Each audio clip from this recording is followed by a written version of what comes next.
നമസ്കാരം. എല്ലാവർക്കും ഒരിക്കൽ കൂടി എൻ്റെ വീഡിയോയിലേക്ക് സ്വാഗതം. ഇന്ന് ചർച്ച ചെയ്യുന്ന വിഷയം അസിഡിറ്റിയെ പറ്റിയാണ്. നമ്മുടെ സമൂഹത്തിൽ ഒരുപാട് പേര് അസിഡിറ്റി മൂലം ബുദ്ധിമുട്ടുന്ന ആൾക്കാരുണ്ട്. നെഞ്ചിരിച്ചിൽ, അതേപോലെ വയറിൽ ഗ്യാസ് നിറഞ്ഞ് അസ്വസ്ഥതയൊക്കെ ആയിട്ട് ഒരുപാട് പേര് OPDയിൽ വരാറുണ്ട്. അപ്പോൾ ഇന്ന് നമുക്ക് അസിഡിറ്റിയെ പറ്റി ഉള്ള കാര്യങ്ങൾ എന്തൊക്കെയാണെന്നുള്ളത് പരിശോധിക്കാം. അപ്പോൾ നമ്മുടെ അന്നപക സ്രോതസ്സിനെ ബാധിക്കുന്ന ഒരു അസുഖമായിട്ടാണ് അസിഡിറ്റി കണക്കാക്കുന്നത്. പുളിച്ചുകെട്ടലെന്ന് നമ്മൾ മലയാളത്തിൽ ഇതിനെ പറയും. അമ്ലപിത്തം എന്നാണ് ആയുർവേദത്തിൽ ഈ രോഗത്തെ വിശദീകരിച്ചിരിക്കുന്നത്. അപ്പോൾ ഇതിൻ്റെ പ്രധാന ലക്ഷണങ്ങളായിട്ട് പറയുന്നത് നെഞ്ചരിച്ചിൽ, അതേപോലെ വയറിൽ പുകച്ചിലുണ്ടാവുക, വയറുവേദന എടുക്കുക, അതേപോലെ തൊണ്ടയ്ക്ക് തടഞ്ഞിരിക്കുന്ന പോലെ തോന്നുക, ചിലപ്പോൾ നാക്കിൽ കയ്പ്പരസം ഉണ്ടാവുക, അതേപോലെ തന്നെ ചുമയുണ്ടാവുക. അപ്പോൾ ഇതൊക്കെ ഇതിൻ്റെ സാധാരണ ലക്ഷണങ്ങളായിട്ട് നമ്മൾ OPDയിൽ കണ്ടുവരാറുണ്ട്.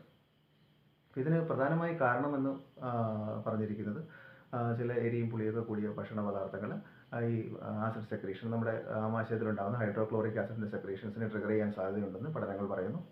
അതേപോലെ തന്നെ അൺടൈംലി ഭക്ഷണം, അതായത് സമയനിഷ്ഠയില്ലാതെ ഭക്ഷണം കഴിക്കുന്ന ശീലങ്ങൾ, ഒരു 8 മണിക്കൂർ 10 മണിക്കൂറൊക്കെ വൈകി ഭക്ഷണം കഴിക്കുന്ന സ്ഥിരമായി ഭക്ഷണം കഴിക്കുന്ന ശീലങ്ങൾ, ഇതൊക്കെ അസിഡിറ്റി ട്രിഗർ ചെയ്യാനുള്ള ഫാക്ടറായിട്ട് കണക്കാക്കുന്നു. അതേപോലെ തന്നെ ടെൻഷൻസ്, മാനസിക സംബന്ധമായ ബുദ്ധിമുട്ടുകളൊക്കെ അസിഡിറ്റി ട്രിഗർ ചെയ്യുന്ന കാര്യങ്ങളായിട്ട് കണക്കാക്കുന്നുണ്ട്.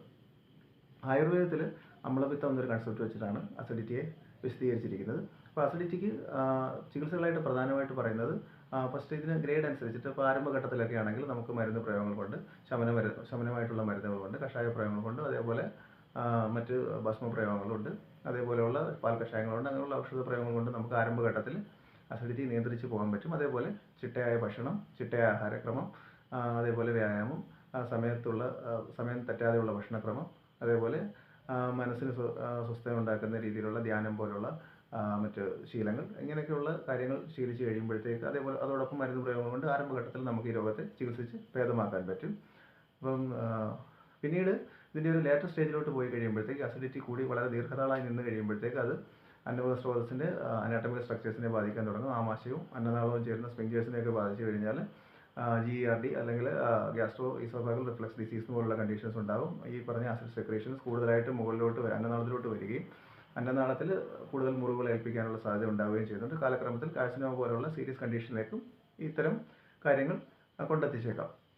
അപ്പോൾ ഇതിന് ഫലപ്രദമായ ചികിത്സ ആരംഭഘട്ടത്തിൽ തന്നെ ചെയ്താൽ പൂർണ്ണമായും മാറ്റാവുന്നതാണ്. അപ്പോൾ ഇതിൽ നേരത്തെ പറഞ്ഞ പോലെ ചിട്ടയായ ഭക്ഷണവും ചിട്ടയായ മരുന്നും അതേപോലെ തന്നെ ചിട്ടയായ വ്യായാമം എല്ലാം ചെയ്തിട്ടും വീണ്ടും ഈ അസിഡിറ്റി മാറാതെ റിപ്പീറ്റഡായിട്ട് നിൽക്കുന്നുണ്ടെങ്കിൽ, അപ്പോൾ അതിന് മറ്റ് ആന്തരികമായിട്ടുള്ള കാരണങ്ങൾ ഒരു പ്രധാന ഘടകമാണ്. ആയുർവേദത്തിൽ രക്തപിത്തം എന്നൊരു ചികിത്സയെപ്പറ്റി പറയുന്നുണ്ട്. രക്തപിത്തത്തിൻ്റെ പൂർവ്വരൂപത്തിൽ ഇതേ അസിഡിറ്റിയുടെ അല്ലെങ്കിൽ ഈ അമ്ലപിത്തത്തിൻ്റെ സിംറ്റംസ് ഒക്കെയാണ് പ്രതിപാദിച്ചിരിക്കുന്നത്. അപ്പോൾ നമ്മൾ ആ ടോപ്പിക്ക് പരിശോധിക്കുകയാണെങ്കിൽ നമുക്ക് മനസ്സിലാവുന്ന ഒരു പ്രധാനപ്പെട്ട കാര്യം, ചില അലർജിക് ഫാക്ടേഴ്സും ഈ പറഞ്ഞ അസിഡിറ്റിയെ ട്രിഗർ ചെയ്യുന്നു എന്നുള്ള പഠനങ്ങൾ തെളിയിക്കുന്നുള്ളതാണ്. അപ്പോൾ ചില കണ്ടീഷൻസിൽ അത്തരം മരുന്നുകളുടെ പ്രയോഗങ്ങൾ കൊണ്ടും നമുക്ക് ഈ പറഞ്ഞ അസിഡിറ്റിയെ നിയന്ത്രിച്ച് കൊണ്ടുപോകാൻ പറ്റും. ഹരിദ്രാഖണ്ഡം പോലുള്ള മരുന്നുകളൊക്കെ ആയുർവേദത്തിൽ പറയുന്നുണ്ട്. അപ്പോൾ അത്തരം മരുന്നുകളുടെ പ്രയോഗങ്ങൾ കൊണ്ട് നമുക്ക് ഈ അസിഡിറ്റിയെ നിയന്ത്രിച്ച് കൊണ്ടുപോകാൻ പറ്റും. അപ്പോൾ രോഗത്തെ കൃത്യമായി പരിശോധിച്ച് മനസ്സിലാക്കി ആ രോഗത്തെ നിർണ്ണയിച്ചിട്ട് കൃത്യമായി അസിഡിറ്റിയെ ചികിത്സിച്ച് കഴിഞ്ഞാൽ നമുക്ക് പൂർണ്ണമായും ഫലപ്രദമായി ചികിത്സിച്ച് കൊണ്ടുപോകാൻ പറ്റും. പക്ഷേ ഇത് വൈകി ഒരു അനാട്ടമിക് സ്ട്രക്ചേഴ്സിനൊക്കെ ഡാമേജ് സംഭവിക്കുന്ന രീതിയിലേക്ക് എത്തിക്കഴിഞ്ഞാൽ പിന്നീട് അത് കൂടുതൽ ബുദ്ധിമുട്ടുകളിലേക്ക് പോകും. അതുകൊണ്ട് അതിന് കൃത്യമായ ചികിത്സ കണ്ടെത്തി ഫലപ്രദമായി ചികിത്സിക്കുക എന്നുള്ളതാണ് പ്രധാനമായിട്ടും ശ്രദ്ധിക്കേണ്ട ഒരു കാര്യം. അപ്പോൾ ഇതൊക്കെയാണ് ഇന്ന് ഈ വീഡിയോയിലൂടെ അസിഡിറ്റിയെ പറ്റി എനിക്ക് ഷെയർ ചെയ്യാനുള്ളത്. നന്ദി, നമസ്കാരം.